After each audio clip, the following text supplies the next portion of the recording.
আমার বক্তৃতার বিষয় বলেছি মানবতার মুক্তির পথ। আপনি আমি মুসলমান, সবাই জানে এটা আমাদের গ্রন্থ।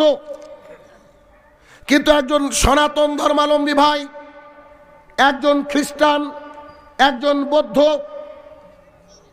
একজন জৈন, এদেরকে আমরা কি করে বুঝাবো? আল্লাহ সুবহানাহু ওয়া তাআলা গোটা বিশ্বের মহাপ্রতিপালক, আল্লাহ সুবহানাহু ওয়া তাআলা মালিক ইয়াউমিদ্দিন, বিচার দিবসের একচ্ছত্র অধিপতি।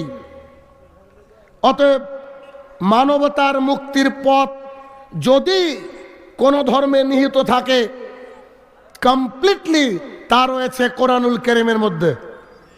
সুবহানাল্লাহ বলবেন না? এটা আপনার আমার কত সৌভাগ্য! কেন আপনার আমার সৌভাগ্য?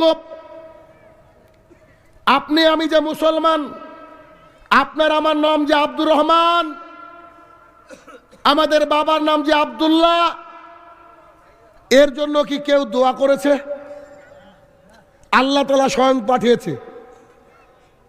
আমি মনে করি পৃথিবীর সবচেয়ে বড় গিফট আল্লাহ তাআলা আমাদেরকে মুসলমান করে বানিয়ে এখনো মুসলমানের উপরে কায়েম রেখেছেন। এর চেয়ে বড় গিফট হয় না। কেন দেখবেন? আপনাকে আমি একটু দেখাই, খেয়াল করেন।